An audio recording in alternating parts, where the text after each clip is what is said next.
ఖచ్చితంగా ఈ వీడియోని చివరి వరకు చూడండి. మీకు టెట్ డిఎస్సిలో ఖచ్చితంగా చెప్తున్నాండి 2 నుండి 3 మార్కులు రావడానికి ఖచ్చితమైన అవకాశం ఉన్న చాప్టర్ ఇది. క్లియర్గా సంఖ్యలతో ఆడుకుందామంటే మామూలు చాప్టర్ అనుకోకండి. ఖచ్చితంగా 2 నుండి 3 మార్కులు వచ్చే ఖచ్చితమైన చాప్టర్ ఇది. అదేవిధంగా వేరే కాంపిటేటివ్ ఎగ్జామ్లో కూడా 1 or 2 మార్క్స్ అండి. 1 or 2 మార్క్స్ రావడానికి ఛాన్స్ ఉన్న చాప్టర్ ఇది. టెట్ అండ్ డిఎస్సిలో ఖచ్చితంగా 2 నుండి 3 క్వశ్చన్లు రావడానికి 100% ఛాన్స్ ఉన్న చాప్టర్ అండి. క్లియర్గా లాస్ట్ వరకు స్కిప్ చేయకుండా చూడండి. Welcome all. సో ఆల్రెడీ ఇస్టర్డే మనము first chapter and second chapter అయితే డిస్కస్ చేయడం జరిగింది కదా. సో ఈరోజు 6th క్లాస్ మ్యాథ్స్ అండి. 6th క్లాస్ మ్యాథ్స్లో అధ్యాయం 3 గురించి డిస్కస్ చేద్దాం. సో చాప్టర్ 3 ఏంటిదంటే ఇక్కడ సంఖ్యలతో ఆడుకుందాం. సో ఫస్ట్ అయితే మీరు ఏం చేయాలండి, వీడియోని లైక్ చేయాలి. ఎవరైతే సబ్స్క్రైబ్ చేసుకోలేదో సబ్స్క్రైబ్ చేసుకోండి. యూస్ఫుల్ అయితే మీ ఫ్రెండ్స్ కూడా షేర్ చేయండి. ఏది ఇంపార్టెంటో అది మాత్రమే చెప్తా. ప్రీవియస్లో వచ్చిన కాన్సెప్ట్ కూడా ఆడ హైలైట్ చేస్తా, దాన్ని మీరైతే నోట్ చేసుకోగలరు. చూడండి ఇక్కడ భాజనీయత సూత్రాలు. సో దీన్ని ఇంగ్లీష్లో డివిజబిలిటీ రూల్ అంటాం. సో డివిజబిలిటీ రూల్స్ అంటాం కదండి. సో చూద్దాం ఇందులో ఉన్న కాన్సెప్ట్ ఏంటిది అనేది చూద్దాం. సో డివిజబిలిటీ రూల్లో 2 యొక్క డివిజబిలిటీ రూల్ ఏంటిది. సో చూడండి వన్స్ ప్లేస్లో ఇప్పుడు ఫర్ ఎగ్జాంపుల్ 355 ఉన్నది అనుకో. ఇదే ప్లేస్ అండి వన్స్ ప్లేస్. సో వన్స్ ప్లేస్లో 0, 2, 4, 6, 8 ఈ డిజిట్స్ ఈ అంకెలు కనుక ఉంటే అది ఎంత పెద్ద నెంబర్ అయినప్పటికీ వన్స్ ప్లేస్లో ఇవి ఉంటే అది ఆ నెంబర్ కంప్లీట్గా విత్ రిమైండర్ 0 వచ్చేలాగా అయితే 2 చేత డివిజన్ అవుతుంది. ఫర్ ఎగ్జాంపుల్ చూద్దాం 3, 8, 9, 4, 6, 8, 4, 5, 6. సో ఇంత పెద్ద నెంబర్గా అయినప్పటికీ మనం డైరెక్ట్ లాస్ట్ ఈ డీట్ను చూసి అది డివిజబుల్ అవుతుందా కదా అనేది చెప్పొచ్చు. కాబట్టి వన్స్ ప్లేస్లో ఏమి ఉండాలని ఈ నెంబర్స్ అయితే ఉండాలి. సో ఒకట్ల సంఖ్యలో ఒక సంఖ్య ఒకట్ల స్థానంలోని అంకెలు 0, 2, 4, 6 లేదా 8 అయినచో ఆ సంఖ్య 2 చే నిశేషంగా భాగించబడుతుంది. ఇది ఒక డెఫినేషన్. సో నెక్స్ట్ అదేవిధంగా 3 యొక్క డివిజబిలిటీ రూల్ ఏంటిదంటే ఏదైనా ఒక నెంబర్ కానివ్వండి. ఫర్ ఎగ్జాంపుల్ ABC అనేది ఒక 3 అంకెల నెంబర్ అయితే A+B+C అనేది కంప్లీట్గా 3తో డివిజబుల్ అవ్వాలి. ఫర్ ఎగ్జాంపుల్ ఇక్కడ చూడండి ఒక సంఖ్యలోని అంకెల మొత్తం 3 చే నిశేషంగా భాగించబడితే ఆ సంఖ్య 3 చే నిశేషంగా భాగించబడుతుంది. సో అది ఫర్ ఎగ్జాంపుల్ చెప్తా 396 ఉన్నది. సో ఇందులోని డిజిట్స్ మొత్తం ఎంత అండి 18. ఈ 18 అనేది 3 టేబుల్లో ఉంటుందా అంటే ఉంటుంది. 3, 6, 18 రిమైండర్ 0 వచ్చింది కదా. సో ఇక్కడ రిమైండర్ 0 వచ్చింది అంటే అది కంప్లీట్గా డివిజబుల్ అయినట్టే. సో ఆ నెంబర్స్లోని అంకెల మొత్తము 3 చే నిశేషంగా భాగించబడాలి విత్ రిమైండర్ 0 వచ్చేలాగా. సో అలాంటి నెంబర్స్ ఏదైనా కూడా మనకు 3 చే నిశేషంగా భాగించబడతాయి. ఓకేనా. నెక్స్ట్ 6 యొక్క భాజనీయత సూత్రం అంటే 6 డివిజబిలిటీ రూల్. 6ని మనం నార్మల్గా ఏం రాయొచ్చు అండి 2 × 3 రాయొచ్చు. సో ఇక్కడ ఈ 6తో డివిజబుల్ అవుతుందా లేదా అంటే ఇక్కడ 2 యొక్క డివిజబుల్ రూల్ అప్లై చేయాలి. అదేవిధంగా 3 యొక్క డివిజబిలిటీ రూల్ చేయాలి. 2 లేదా 2,3 నిశేషంగా భాగించబడే సంఖ్యలన్నీ 6 చే నిశేషంగా భాగించబడును విత్ రిమైండర్ 0. ఏదైనా ఒక నెంబర్ కానివ్వండి 3, 6 ఉన్నది అనుకోండి. అది వన్స్ ప్లేస్లో 6 ఉంది కాబట్టి అది 2 చే విత్ రిమైండర్ 0 వచ్చేలాగైతే డివిజన్ అవుతుంది. నెక్స్ట్ చూడండి 6, 6, 12, 12 + 3 15. 15 అంటే 3, 5 = 15 విత్ రిమైండర్ 0. సో ఇది 2, 3 రెండింటిని సాటిస్ఫై చేసింది కాబట్టి అది ఆ సంఖ్య 6 చే కూడా డివిజన్ అవుతుంది. ఓకేనా. తర్వాత 9 యొక్క డివిజబిలిటీ రూల్. సో ఇక్కడ చూడండి ఇది కూడా 3 లానే ఒక సంఖ్యలోని అంకెల మొత్తం 9 చే నిశేషంగా భాగించబడితే ఆ సంఖ్య 9 చే భాగించబడుతుంది. ఇది కూడా సేమ్ అండి. ఆ సంఖ్యలోని అంకెల మొత్తం సమ్ ఆఫ్ డిజిట్స్ అంటాం కదా. ఇప్పుడు ఫర్ ఎగ్జాంపుల్ ఇది ఒక నెంబర్ అనుకోండి. ఇవన్నీ కూడితే అది 9 చేత భాగించబడాలి. సో ఇక్కడ ఒక నోట్ అండి, ఇది ఇంపార్టెంట్ నోటు. ఇప్పుడు 9 చే నిశేషంగా భాగించే ప్రతి నెంబరు 3తో కూడా డివిజన్ అవుతుంది. కానీ 3తో భాగించే ప్రతి నెంబరు 9తో డివిజన్ కాదు. ఫర్ ఎగ్జాంపుల్ 15 ఉన్నది. 15 3తో విత్ రిమైండర్ 0 వచ్చేలాగైతే డివిజన్ అవుతుంది. కానీ ఇది 9తో డివిజన్ కాదు. కానీ 9తో డివిజన్ అయ్యే ప్రతి నెంబరు ఇక్కడ 9తో డివిజన్ అయ్యే ప్రతి నెంబరు 3తో కూడా డివిజన్ అవుతుంది.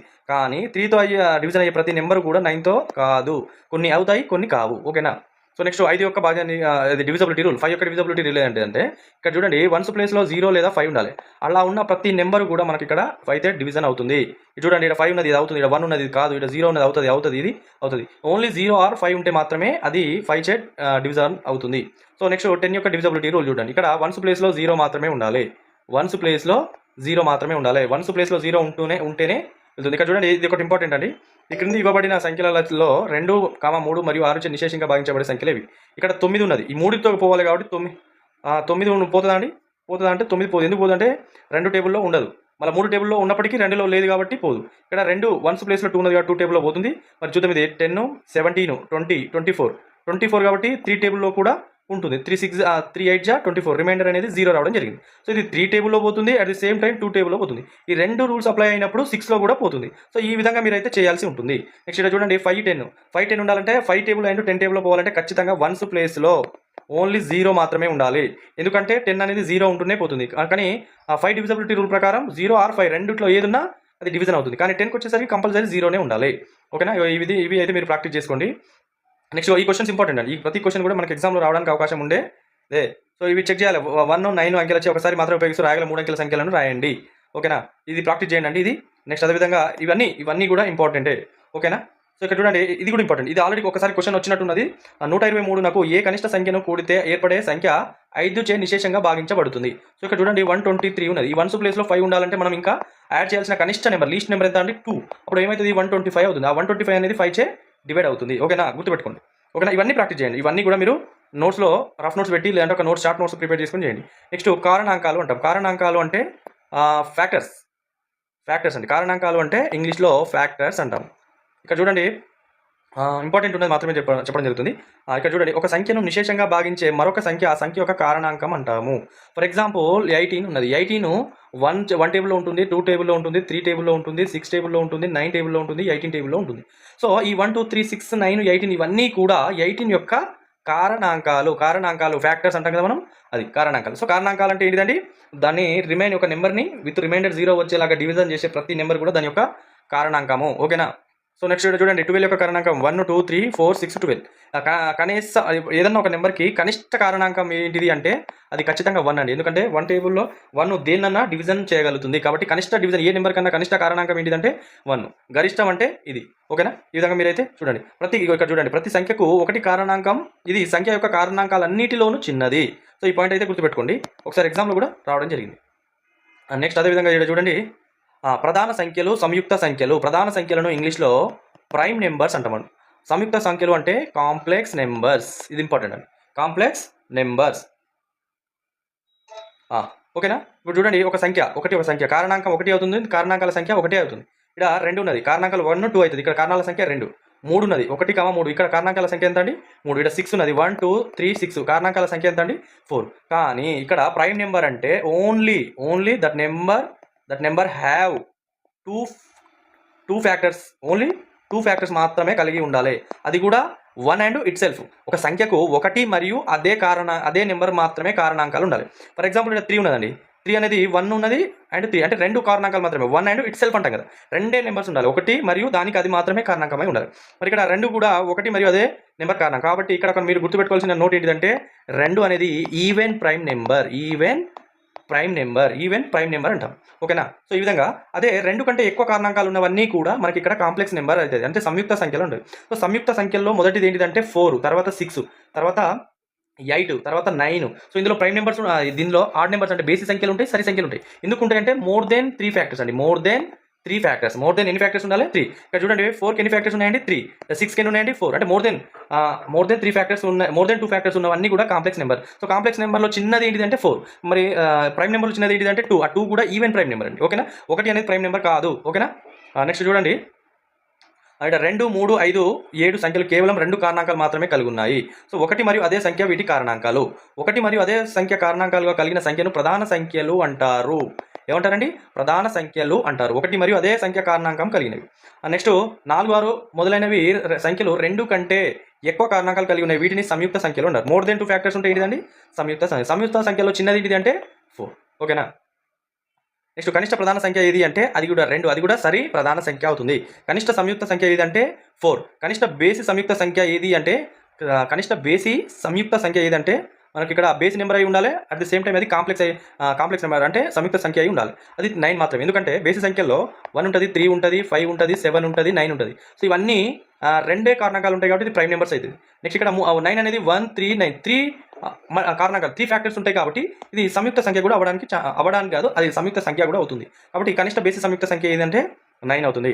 మరి ఇక్కడ చూడండి, సరి సంయుక్త సంఖ్యలు, బేసి సంయుక్త సంఖ్యలు 5 చొప్పున రాయండి అంటే రాయొచ్చు. 1 ప్రధాన సంఖ్య కాదు, సంయుక్త సంఖ్య కాదు, కారణాలు తెలపండి. 1 అనేది ప్రధాన సంఖ్య కాదు, సంయుక్త సంఖ్య కాదు. ఎందుకంటే దానికి ఒకటే కారణాంకం ఉంటుంది, అది కూడా అది ఆ ఒకటే ఇట్ సెల్ఫ్. నెక్స్ట్ ఇది చాలా చాలా ఇంపార్టెంట్ అండి. 1 నుండి 100 వరకు మనకు ప్రైమ్ నెంబర్స్ ఎన్ని అంటే 25 అండి. 1 నుండి 100 వరకు ఎన్ని ప్రధాన సంఖ్యలు అంటే 25. 1 నుండి 50 వరకు ఎన్ని ఉంటాయంటే 15. 51 to 99 వరకు ఎన్ని ఉంటాయంటే 10. మొత్తం 1 నుండి 100 వరకు ఎన్ని ప్రధాన సంఖ్యలు కలవు అంటే 25. ఓకేనా, సో నెక్స్ట్ చూడండి, అదేవిధంగా పరస్పర ప్రధాన సంఖ్యలు లేదంటే సాపేక్ష ప్రధాన సంఖ్యలు అంటారు. కాంపోజిట్ ప్రైమ్ నెంబర్, కో ప్రైమ్ నెంబర్స్ అంటారు. దీని కో ప్రైమ్ నెంబర్స్ అంటారు. ఇంగ్లీష్లో ఏమంటారండి, కో ప్రైమ్ నెంబర్స్ అంటారు. కో ప్రైమ్ నెంబర్ అంటే హెచ్సిఎఫ్ అనేది 1 ఉండాలి. హెచ్సిఎఫ్ అనేది ఏమి ఉండాలండి, 1. అయితే ఇక్కడ అవి 2 సంఖ్యలు కూడా ప్రధాన సంఖ్యలే కావాల్సిన అవసరం లేదు. ఫర్ ఎగ్జాంపుల్ 4, 9 ఉన్నాయి. ఇవి రెండు పరస్పర ప్రధాన సంఖ్యలు లేదంటే సాపేక్ష ప్రధాన సంఖ్యలు. ఎందుకంటే వీటి యొక్క ఫ్యాక్టర్స్ ఏంటిదండి 1, 2, 4. వీటి యొక్క ఫ్యాక్టర్స్ 1, 3, 9. సో ఇక్కడ కామన్గా హెచ్సిఎఫ్ ఏమున్నదండి, ఇక్కడ రెండిట్లో కామన్గా ఫ్యాక్టర్ ఏమున్నది 1 మాత్రమే ఉన్నది. కాబట్టి 4 and 9 అనేవి సాపేక్ష ప్రధాన సంఖ్యలు, కో ప్రైమ్ నెంబర్స్ అంటాం. ఒకటి మాత్రమే ఉమ్మడి కారణాంక గల సంఖ్యలను ప్రధాన సంఖ్యలు లేదా సాపేక్ష ప్రధాన సంఖ్యలు అంటారు. రెండు జతల సాపేక్ష ప్రధాన సంఖ్యలు రాయండి అన్నప్పుడు మీరు రాయండి. ఓకేనా, ఇక్కడ మీరు గుర్తుపెట్టుకోవాలండి, అందులో ఉన్న రెండు నెంబర్స్ కూడా మనకు ప్రైమ్ నెంబర్స్ అవ్వాల్సిన అవసరం లేదు. అది ఈవెన్ నెంబర్ కానీ, ఆడ్ నెంబర్ కానీ, ప్రైమ్ నెంబర్ కానీ ఏదన్నా కానీ కామన్గా హెచ్సిఎఫ్ అనేది ఒకటి ఉండాలి. ఓకేనా, ఇక్కడ ఇంకొక పాయింట్ చూడండి, చాలా ఇంపార్టెంట్ పాయింట్ ఇది.